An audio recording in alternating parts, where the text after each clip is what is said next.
अब तक आपने देखा कान्हा की लीला के समक्ष जब पातालासुर के प्रयास हुए विफल, तो फिर कंस ने रचा नया षड्यंत्र, किया छद्म कान्हा का निर्माण। छद्म कान्हा ने किया कान्हा के मित्रों संग छल। उधर कंस मचा रहा गोकुल में हाहाकार। अरे अभी तो पानी था, अचानक कहाँ गया? इस एपिसोड में देखिए साहूकार और जादूगर कर रहे गोकुल वासियों के साथ छल। गांव वालों एक बात ध्यान से सुनो, अगर किसी को जल चाहिए तो मुझे उसका उचित मूल्य चाहिए, समझे? एक बर्तन भरने के लिए 1 स्वर्ण मुद्रा। हम लोग मिलकर कुआं खोदेंगे और हरि की इच्छा रही तो उससे अवश्य ही जल निकलेगा। क्यों हुआ कान्हा और मित्र सुदामा में मनमुटाव? आइए देखें आगे।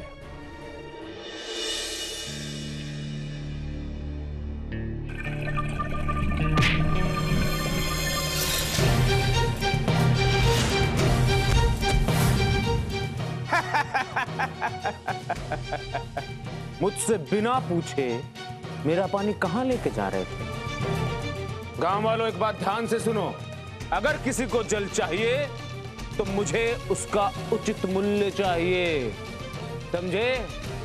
एक बर्तन भरने के लिए 1 स्वर्ण मुद्रा। स्वर्ण मुद्रा के बदले जल? किंतु धानुपति सेठ, हमारे पास इतना धन नहीं है, और एक ही गांव के होने के बाद भी क्या आप हमारी इतनी सहायता नहीं करेंगे? देखिए ना, हमारे बालक प्यासे हैं।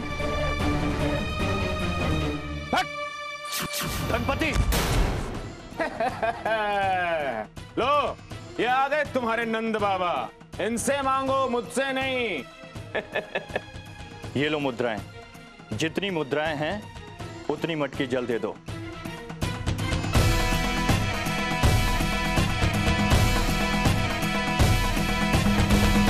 ले जाओ, पानी ले जाओ। अरे पानी पिलाना तो पुण्य का काम है, भला मैं मना क्यों करूंगा? ले जाओ, ले जाओ। जाइए, आप लोग जल ले लीजिए।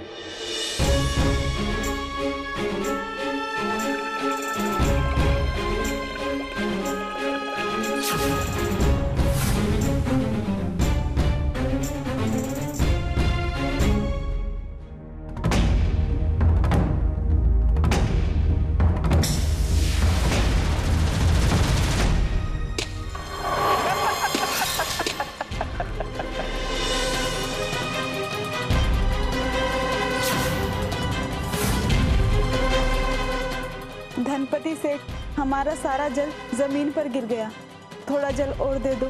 ले लो, लेकिन मुद्राएं लाओ, मुद्राएं। इससे याचना करने की आवश्यकता नहीं है। तुझे बहुत घमंड है ना? तेरा घमंड शीघ्र ही चूर चूर हो जाएगा। अगर याचना करनी है तो हरि से कीजिए।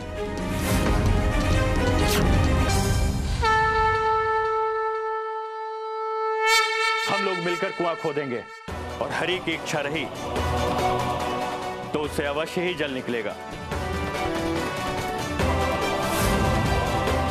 चलिए।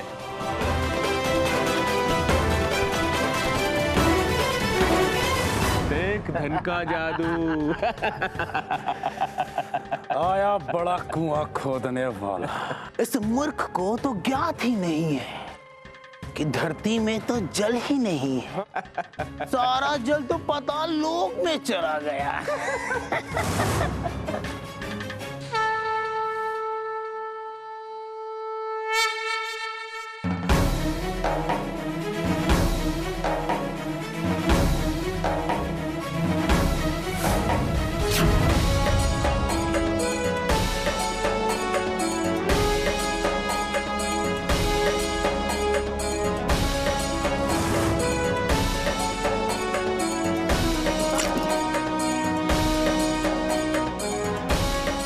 यहाँ पर कोई ठोस वस्तु प्रतीत हो रही है।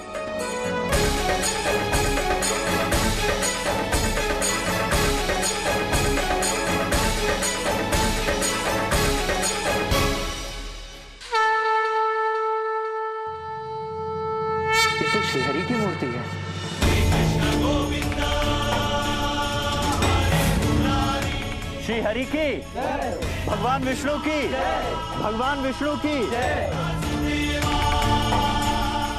अब इस महान कार्य में श्री हरि ही हमारी सहायता करेंगे, हमारा पथ प्रदर्शन करेंगे। कान्हा, इस मूर्ति के रूप में धरती से प्रकट होने में तुम्हारी ही कोई लीला है। बस देखते जाओ दाऊ। नंदराज जी जल्दी कीजिए, वहाँ चलिए, देखिए वहाँ क्या हो रहा है। उधर क्या चल रहा है गणपति? पता लगाना पड़ेगा।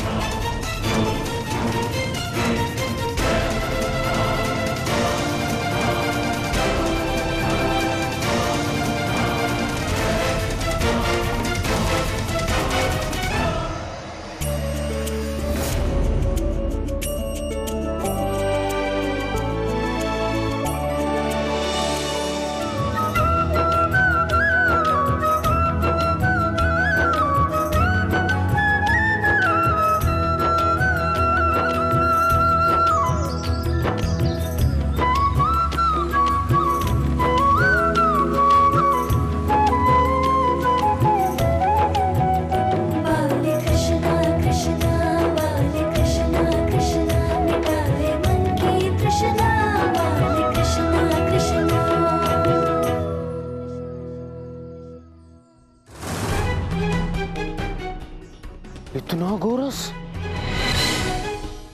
किंतु जिस गांव में जल का अकाल पड़ा हो, उस गांव में दूध की नदियां बह रही हैं। किंतु मैं तो ये सोच रहा हूं कि इतना गोरस इन गायों ने दिया कैसे? ये कैसे हुआ? ये सब ईश्वर की कृपा है। हाँ यशोदा, ईश्वर भी नहीं चाहता कि हमारे गांव में अधिक समय तक विपत्ति रहे, इसलिए उसने ये चमत्कार किया है। हो ना हो, ये उसी दिव्य मूर्ति का चमत्कार है। एक ओर ये धरती से निकली और दूसरी ओर गाय ने इतना ढेर सारा दूध देना शुरू किया। हरि की जय, गौ माता की जय।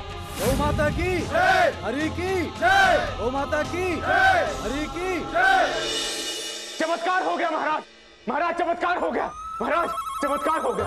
पूरे गोकुल में दूध की नदियां बह रही हैं महाराज, और ये सब उस हरि की कृपा से हुआ है महाराज। जय हो हरि की।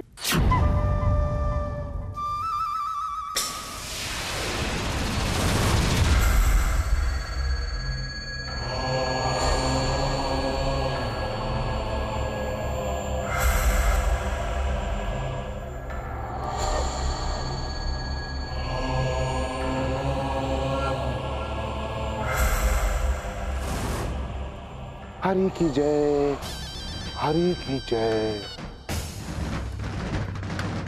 अरे मूढ़ बुद्धि, तू भूल गया कि तू किसके समक्ष हरि की जय बोल रहा है?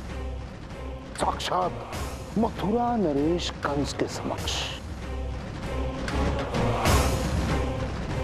मन तो कर रहा है कि इसी क्षण तुम्हें समाप्त कर दूं।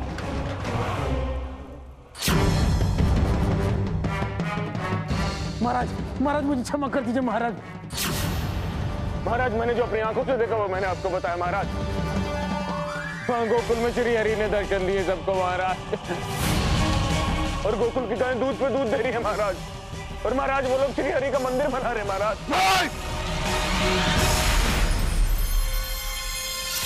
छल है उस कृष्णा का, सब जानता हूं मैं, और मैं उस हरि का मंदिर कदापि नहीं बनने दूंगा।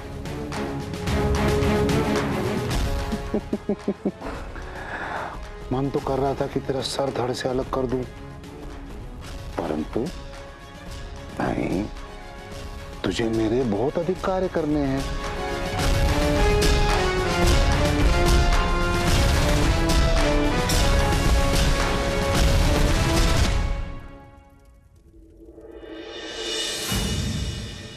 अतिशीघ्र कुछ कीजिए, अन्यथा कहीं ऐसा न हो कि आपको भी हमारे साथ पाताल लोक में जाके रहना पड़े।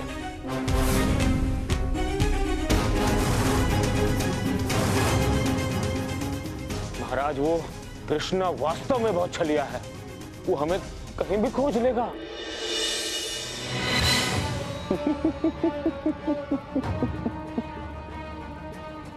छलिया, परंतु उसका छल मेरे षड्यंत्र को तोड़ नहीं सकता। अब मैं एक तीर से 2 लक्ष्य साधूंगा। पहला, गोकुल में हरि का मंदिर नहीं बनेगा। दूसरा, गोकुल में एक गाय भी नहीं रहेगी।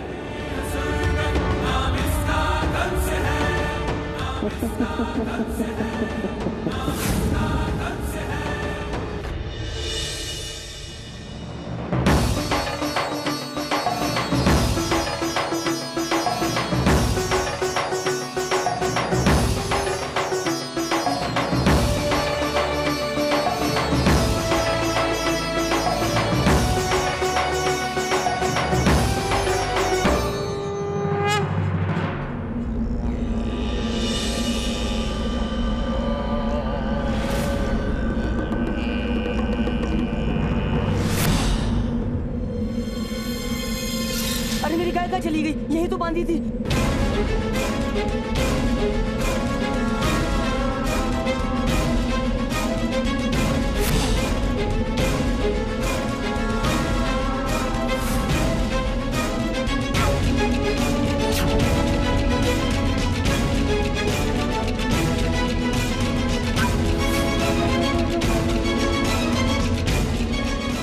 मेरी गाय कहाँ गई?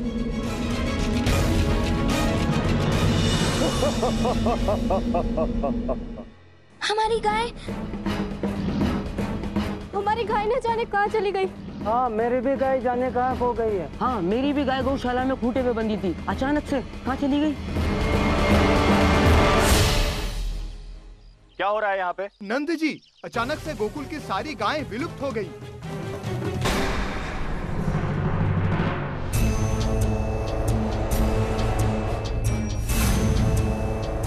गोकुल पर मेरा कुचक चल गया। सारे के सारे गोकुलवासी मेरे षड्यंत्र में फंस गए।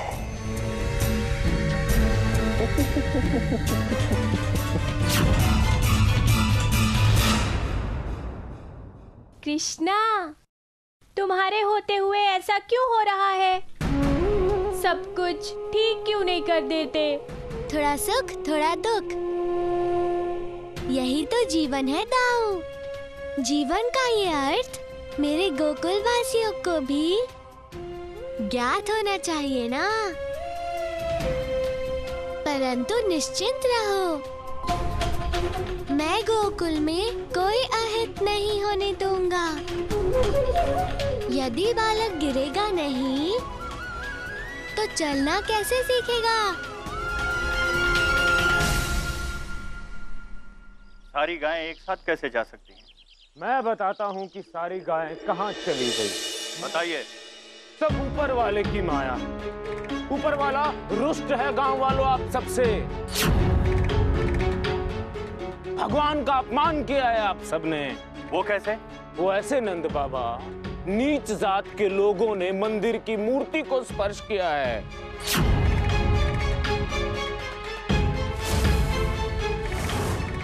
प्रभु रुष्ट हो गए हैं, अब कभी प्रसन्न नहीं होने वाले आप लोगों से। ये कैसी बातें कर रहे हो धनु? हमने कभी भी गोकुल में भेदभाव नहीं होने दिया है। वही तो ग्राम प्रमुख, इसीलिए हमारे गोकुल पे इतनी विपत्तियां आई हुई हैं। नंद बाबा, अभी भी समय है। नीच जात के लोगों को मंदिर के निर्माण कार्य में शामिल मत कीजिए, नहीं तो हमारे गोकुल पर घनघोर विपत्ति आ जाएगी, अकाल पड़ जाएगा। धनुपति सेठ सही कह रहे हैं। इनके कहे अनुसार आगे के मंदिर का निर्माण केवल उच्च जाति के लोगों से करवाइए। भाइयों, हमारी बात ध्यान से सुनो। जो लोग विपत्ति में दोष लगाते हैं या भयभीत करने की कोशिश करते हैं, हो सकता है वो लोग हमें तोड़ने की कोशिश कर रहे हो, फूट डालने की कोशिश कर रहे हो। और ये धनु सेठ, इसने गोकुल के लिए कभी कुछ भी नहीं किया है। कोई लाभ नहीं दिया है इसने। मैं इसकी बात से सहमत नहीं हूं। हम सब एक हैं, सब। देख रहे हो गांव वालों, देख रहे हो, इस नंद ने हमेशा मेरा विरोध किया। भला इसमें मेरा क्या लाभ होगा? मैं तो आप सबका लाभ चाहता हूं। हम हीन कुल वाले लोगों को छोड़ेंगे नहीं। मंदिर का निर्माण मात्र शुद्ध हाथों से होगा और हम इनको नहीं छोड़ेंगे। नहीं छोड़ेंगे।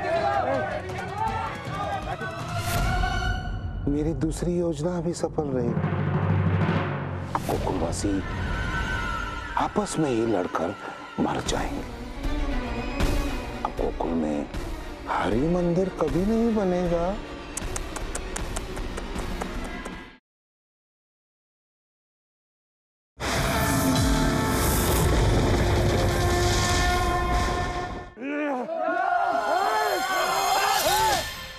शांत हो जाइए आप लोग। कैसी बातें कर रहे हैं आप? इस दुष्ट की बातों में आकर हमारे गोकुल को तोड़ने की कोशिश कर रहे हो आप लोग। नंद, हम निर्धन जरूर हैं, लेकिन इनके अत्याचारों का सहन हम नहीं कर पाएंगे नंद जी। हम इन्हें करारा जवाब देंगे। चलिए दाऊ, भोले भोले गांव वाले भटक गए हैं। उन्हें मार्ग दिखाने की आवश्यकता है। ये माखन मेरा है, मेरा है, नहीं मेरा है, मेरा है, नहीं मेरा है, मेरा है, ये माखन मेरा है, छोड़ो, मेरा है। ये माखन मेरी गाय के दूध से बना है। ये माखन मेरा है, छोड़ो।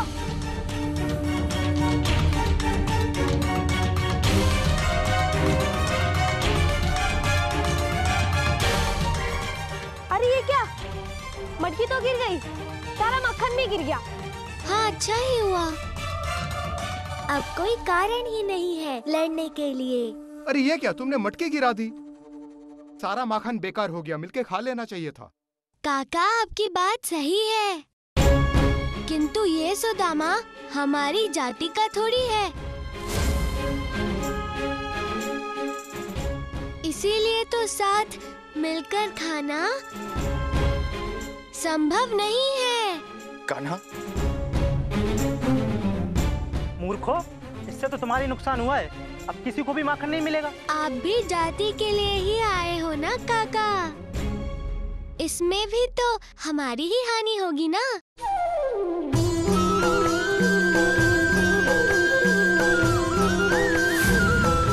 जैसे माखन भेद नहीं करता कि गौरस कहाँ से आया है, उसी तरह ईश्वर भी भेद नहीं करता कि उसकी भक्ति कौन कर रहा है।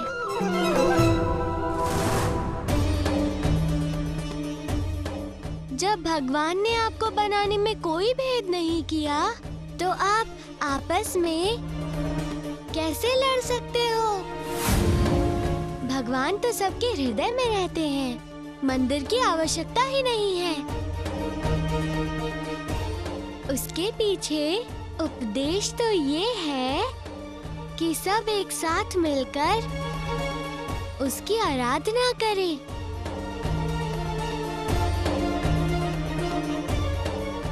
और आप लोग उसी पर लड़ रहे हो।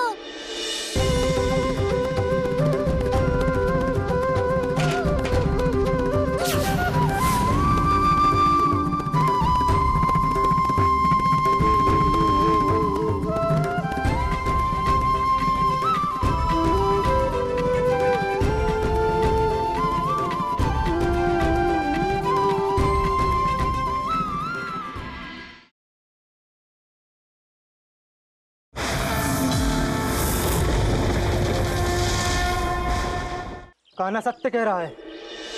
यदि हम सब लोग आपस में लड़े तो विपत्ति और भी बढ़ जाएगी। और वैसे भी गोकुल में पहले भी कई मंदिर बने हैं जिसमें हमने अपना सहयोग दिया है, वो भी बिना किसी भेदभाव के। तो फिर आज काहे का भेद? कृष्णा ने तो हमारी आंखें ही खोल दी, और एकता में ही हमारी शक्ति है।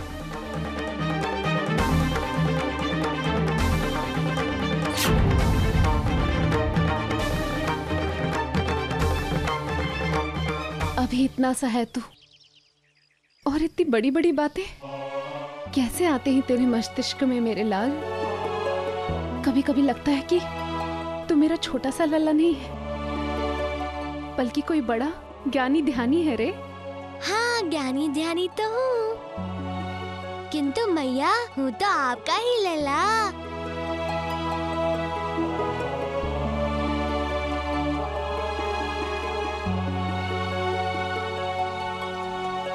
कान्हा, मंदिर का निर्माण करने में कोई और समस्या ना आ सके, इसलिए अभी हमें एक कार्य और करना है।